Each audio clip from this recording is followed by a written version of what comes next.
When you have a brand and you are successful on your brand, you need to spend less time attracting women. This is the part. This is the part where the cold approach versus social circle, where they got this wrong. Social circle takes less time than cold approach. When should guys? What are some timelines guys need to have? Money saved up. Women versus money, etc. So we'll almost play it like a video game. When you're a freshman in high school, you're at 0 and 0. So money and women, you don't have game, and you don't really have any money. Now, as you maybe you develop some ability with women as you go through high school, but maybe not a lot of money unless you have a job. The problem that happens, and this is something that I witnessed because after the game came out in 05, I used to work with Mystery. I used to go out with RSD all the time and see these guys who were interns, and all they cared about was women. They were sleeping on couches. All they cared about was women. They sometimes didn't shower. It was just women, women, women.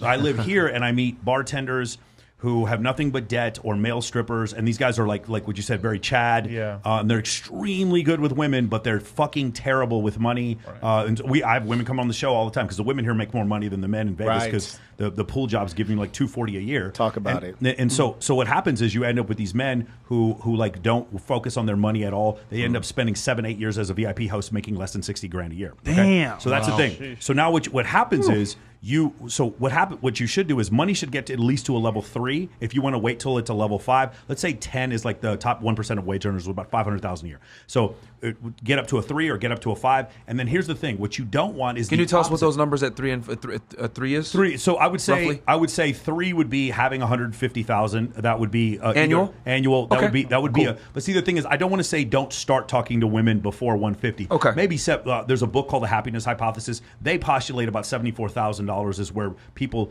can be happy. But I think that number with inflation, because that book was written by Jonathan. Yeah, that number is 10 years ago. So you're like 90,000. Yeah, 90,000. So that's probably right. There's a fantastic book. Jonathan Haidt's an incredible author. So when you go through those numbers, that's probably, we'll call that a 2.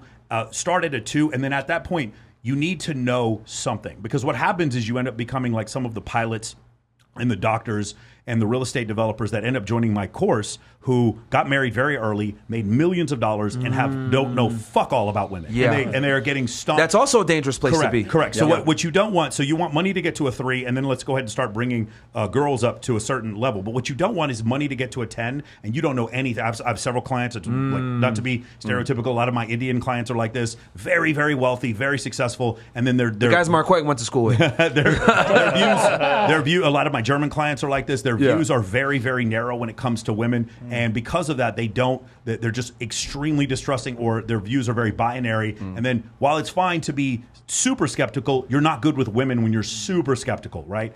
So there needs to be a growth, like you said, on both places. So I need to be growing in both areas at the same time. But you don't want one to go so far in front of the other that you can't get the other one. Here's the other one. The other point I want to make. We're talking about social media, and we're talking about having a brand.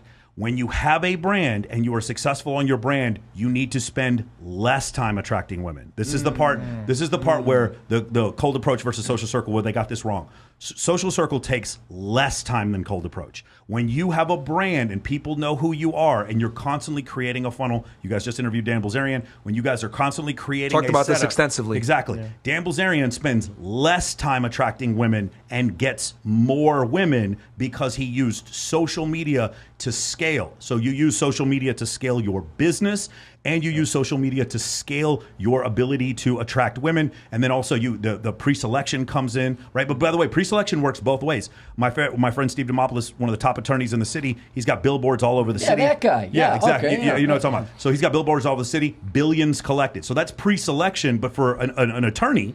But now you can also have pre-selection for men. How do you show that scalability? Remember what I said before. Social media did not help men meet women. It helped a small group of men meet all the women. So instead of complaining about it, like a lot of incels those guys do, let's join that top 20% of men. And how are we going to do that? We're going to work on our fitness, we're going to work on our money, and we're going to work on our game. All 3 of those things, but we don't want one to get so far where we're a bodybuilder who's broke, and we don't want to become the guy who's incredibly good with women, but we're sleeping on a couch, and we don't want to become the fat, rich guy. We don't want to become any one of those 3 tropes. Yeah. We want to be like on Madden. We want a 99 speed, 99 acceleration, 99 awareness, 99 agility, 99 change of direction. We want all these attributes to go up and level up together, and that takes time. For men, we have to earn our value, and sometimes, again, if you guys read eHarmony's book, or I'm sorry, the book Dataclysm, or the CTO of eHarmony, for women, their primary age is 23 to 25, but for men, it is 38 to 44. That's when we've baked in we've learned all of the lessons that we have, and we have some money saved up.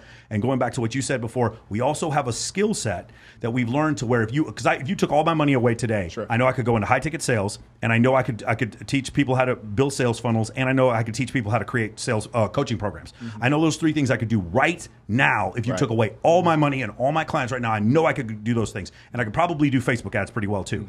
So those skill sets that you learn, and sometimes you have to work for some to do that. Sometimes you actually do have to have a job, and you learn those skill sets. Like agents, where do they start? At William Morris and CAA, they always start in the mailroom, right? Sometimes you have to take that beating in the beginning as an internship to learn a skill set. Like, again, every one of his guys, I promise you, Justin knows at least the basics on carpentry, electric, laying pipe, all this kind of stuff, all for building those steel buildings too. Exactly. laying pipe is all of our specialty, apparently. And so when it comes to that, you have a specialty, and like Justin says, now you have become useful to other men.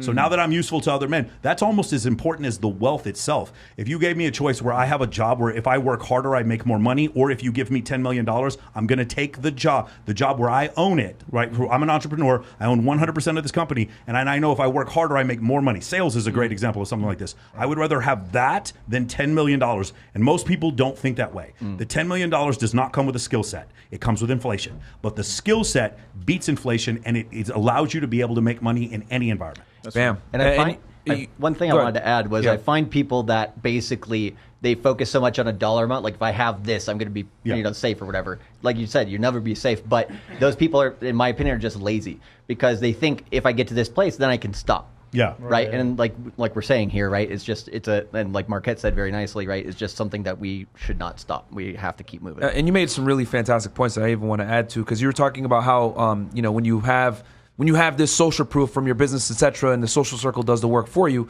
for example, if you have money, right, and you invest that money, it makes you more money, right? You invest in real estate, makes you passive income, etc. When you have girls through pre-selection, guess what? You get more girls, right? Yes. I've always said bitches equals more bitches, right? The passive income bitches. And then another thing I want to say is that, and then the other thing I want to say also, that you made a great point where you said you want 99 speed, agility, etc. Well, you basically need a game shark in life. And that game shark, gentlemen, is consistency, time, and discipline. That's what the game shark is. When you get that game shark, I'm showing my age here. Game shark used to be a thing you put in the video game, and it would give you all the codes, and you'd be able to level up your guy. But that's what you need, guys: consistency, time, and discipline.